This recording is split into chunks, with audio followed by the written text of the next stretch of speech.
Good morning class. Today we are going to start a new exercise 3.2. 3.1 तक हम कर चुके हैं, तो आज हम देख रहे हैं 3.2. तो चलिए देखते हैं इसका पहला क्वेश्चन कि पहला क्वेश्चन क्या है हमारे पास. तो पहला क्वेश्चन इसका find x in the following figure. हमारे पास कुछ फिगर्स दिए गए हैं और हमसे पूछा गया है कि इसमें x की वैल्यू निकालो. ठीक है, तो देखिए फिगर कुछ इस तरह से आपके पास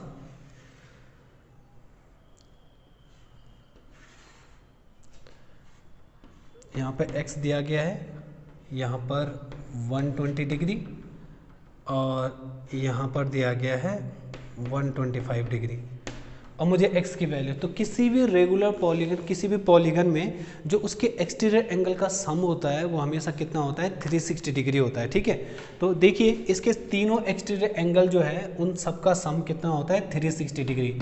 तो अगर मैं इन तीनों को जोड़ दूँ 120 प्लस 125 और प्लस x मिल के कितना बनाएगा, 360 डिग्री बनाएगा. तो देखिए कैसे, 5 का 5, 2 और 2 4 और 2 245 plus x equal to 360 degree. तो जो यहाँ प्लस है वहाँ जाके माइनस, तो x equal to 360 degree minus 245. ठीक है, तो x इक्वल टू 10 में से 5 गया 5, यहाँ बचा 5 में से 4 गया 1 और यहाँ 115 डिग्री इस x की वैल्यू आ गई. ठीक है, नेक्स्ट है हमारे पास क्वेश्चन नंबर फर्स्ट का ही सेकंड है. फिगर कुछ इस तरह से दिया गया है कि ऐसे और यहाँ से इस तरह से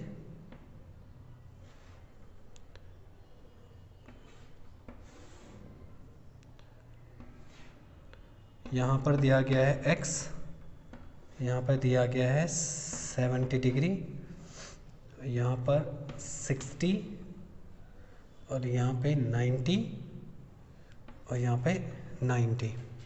ठीक है,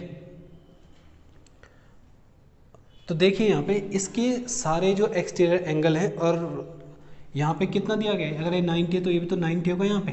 तो इन सब का सम कितना होगा, 360 डिग्री, क्योंकि किसी भी रेगुलर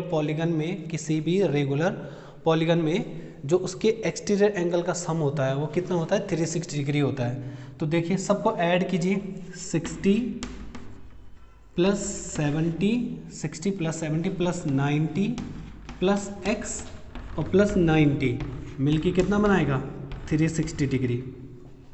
तो जोड़िए इन सबको, 90 90 180 और 180 और 130, तो कितना आ रहा है 0 310.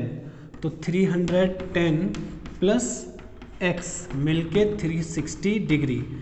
तो x equal to 360 degree minus कितना, 360 डिग्री माइनस 310, तो x की वैल्यू आ जाएगी हमारे पास 50 डिग्री. तो x की वैल्यू कितनी आ गई है, 50 डिग्री. ठीक है, चलिए देखते हैं next question, question number 2. I hope कि आप लोगों को समझ में आ रहा होगा. ये क्वेश्चन नंबर 1 का फर्स्ट है और ये सेकंड है. ठीक है, क्वेश्चन नंबर 2 देखते हैं.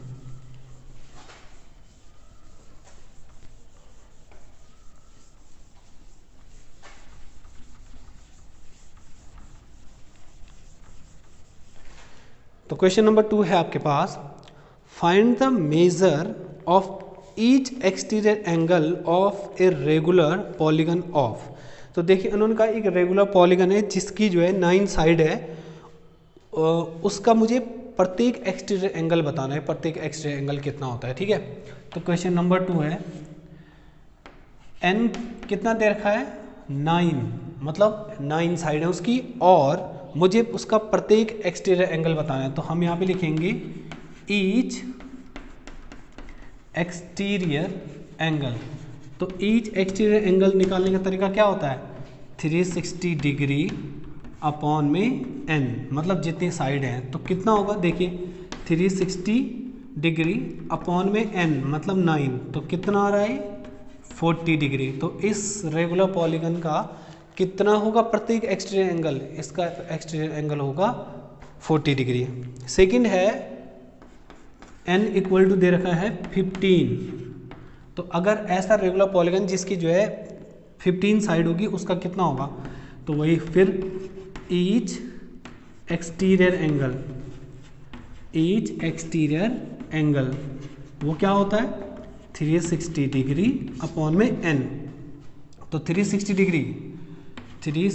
डिग्री अपॉन में n मतलब 15।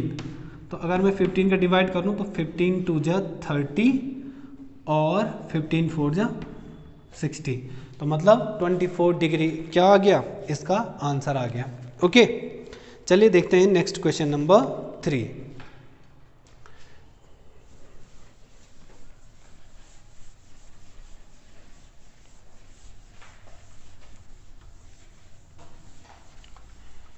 क्वेश्चन नंबर 3 है हमारे पास, how many side does a regular polygon have if the measure of an exterior angle is 24 degree. तो उन्होंने कहा कि एक रेगुलर पॉलीगन है मेरे पास, उसकी साइड से बतानी है, जबकि मुझे पता है कि उसका प्रत्येक जो एक्सटीरियर एंगल है वो 24 डिग्री का है। तो अभी हम क्वेश्चन नंबर 2 कर चुके हैं, तो क्वेश्चन नंबर 3 भी उसी की तरह है। तो देखिए यहाँ पे फॉर्मूला लिखाया था मैंने भी आपको, ईच एक्सटीरियर एंगल कैसे निकालते हैं हम, 360 डिग्री अपॉन में n। अब देखो इस पूरे फॉर्मूले में जो है मुझे क्या चीज़ पता है, मुझे ईच एक्सटीरियर एंगल पता है, मुझे कितना है each exterior angle 24 degree equal to होता है 360 डिग्री अपॉन में n। तो इसको रिप्लेस कीजिए, इसको यहाँ लाइए, इसको यहाँ ले जाइए, तो n इक्वल टू अपॉन में कितना 24। तो देखिए कितना आ रहा है n इक्वल टू, अगर मैं इसको रिड्यूस करूँ 3 8 जा और 3 से काटूंगा तो 120, 4 से काटिए 4 2 जा 8 और 4 से काटूंगा 30, तो मतलब 30 अपॉन में 2, वो काट के कितना आ रहा है 15। तो इसका मतलब उस रेगुलर पॉलीगन की कितनी साइड्स होंगी 15। ओके, क्वेश्चन नंबर 4 देखते हैं, how many sides does a regular polygon have if each of A interior angle is 165 degree. तो उन्होंने कहा है कि एक ऐसा रेगुलर पॉलीगन बताइए जो उसकी कितनी साइड्स होंगी अगर उसका प्रत्येक इंटीरियर एंगल दे रखा है 165, तो बताइए उसकी कितनी साइड्स होंगी। तो यहाँ पे क्या होगा, हमें पता है कि sum of interior angle and exterior angle वो हमेशा कितना होता है 180 डिग्री होता है। क्यों, क्योंकि देखिए अगर यहाँ पे माना एक फिगर बना रखा है और ये यहाँ पे ये बाहर, इसको बोलते हैं एक्सटीरियर एंगल, इसको बोलते हैं इंटीरियर। तो अगर इन दोनों को मैं जोड़ दूँ इसको और इसको, तो कितना बनाएगा यहाँ पे 180 डिग्री तो बनाएगा। तो किसी भी पॉलीगन में इंटीरियर एंगल और एक्सटीरियर एंगल का सम हमेशा कितना होता है 180 डिग्री। अब देखिए इंटीरियर एंगल कितना दे रखा 165 डिग्री और एक्सटीरियर एंगल में मान लेता हूँ इसका कि माना x है, तो वो कितना बनाएगा मिलके 180 डिग्री। तो x हम यहाँ पे लिख लेते हैं कि let exterior angle equal to, अगर मैं एक्सटीरियर एंगल को x मान लेता हूँ तो दोनों का सम कितना होगा 180 डिग्री। तो x बराबर 180 माइनस 165, तो x इक्वल टू 10 में से 5 गया 5, 7 में से 6 गया 1 और 1 में से 1 गया 15 डिग्री। तो मतलब उसका ईच एक्सटीरियर एंगल कितना होगा 15 डिग्री। और हमें अभी हमने इससे पहले भी क्वेश्चंस हमने किए हैं, उसमें एक्सटीरियर एंगल का फॉर्मूला क्या होता है, एक्सटीरियर एंगल कैसे निकालते हैं हम 360 डिग्री अपॉन में n रख के, ठीक है। तो एक्सटीरियर एंगल मुझे पता है 15 दे रखा है, 15 डिग्री इक्वल टू 360 अपॉन में n। तो रिप्लेस कीजिए इसको यहाँ इसको वहाँ, तो n इक्वल टू 360 अपॉन में 15 और कितना आ रहा है 15 2 जा 30 और ये 25। तो इसका मतलब उसमें कितनी साइड्स होंगी 24 साइड्स होंगी उस रेगुलर पॉलीगन में। ओके स्टूडेंट, तो आज हम क्वेश्चन नंबर 4 तक ही कर रहे हैं। और जो भी इससे आगे के नेक्स्ट क्वेश्चन है वो हम नेक्स्ट वीडियो में करेंगे, और इससे रिलेटेड जो भी PDF है आपको व्हाट्सएप ग्रुप के माध्यम से भेज दी जाएगी। Thank you class.